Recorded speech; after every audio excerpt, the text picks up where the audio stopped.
সমাজ থেকে মাদক নির্মূলের লক্ষ্যে ময়মনসিংহের ফুলবাড়ী উপজেলার পশ্চিম আন্ধারিয়া পাড়ায় প্রীতি ফুটবল খেলা অনুষ্ঠিত হয়েছে।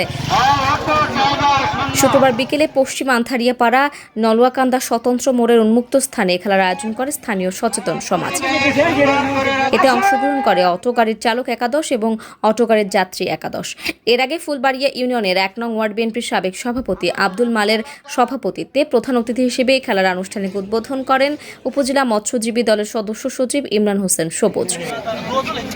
তিনি বলেন, সমাজে রন্ধ্রে রন্ধ্রে মাদক ঢুকে গেছে। এতে ধ্বংসের দ্বারপ্রান্তে যুব ও তরুণ সমাজ। দেশকে এগিয়ে নিতে হলে যুব সমাজকে মাদকের হাত থেকে রক্ষা করতে হবে। বিভিন্ন বাইরে থেকে এখানে যুব সমাজ এসে তারা এখানে মাদকের আড্ডা, আস্তানা, সেবন এবং বেচা কেনা করে আমরা এটা অনেকভাবে তথ্য পেয়েছি। দয়া করে আপনারা যারা মাদকের সাথে জড়িত, অনলাইনে জুয়ার সাথে জড়িত, আপনারা সোচ্চার হয়ে যাবেন।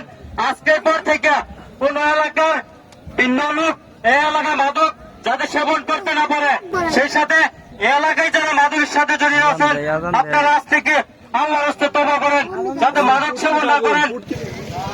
নির্ধারিত সময়ের খেলায় ৪-২ গোলের ব্যবধানে বিজয়ী হওয়ার গৌরব অর্জন করে অটো গাড়ির যাত্রী একাদশ। এ সময় বিশেষ অতিথি হিসেবে বক্তব্য রাখেন উপজেলা স্বেচ্ছাসেবক দলের যুগ্ম আহ্বায়ক জিয়াউল হুদা উজ্জ্বল, সমাজসেবক মেহেদী হাসান রিয়াদ ও শফিকুল ইসলাম প্রমুখ। পরে বিজয়ী দল অটো গাড়ির যাত্রী একাদশকে পুরস্কার স্বরূপ ট্রফি প্রদান করা হয়। এছাড়াও অটো গাড়ির চালক একাদশকেও পুরস্কার প্রদান করেন অতিথিবৃন্দরা।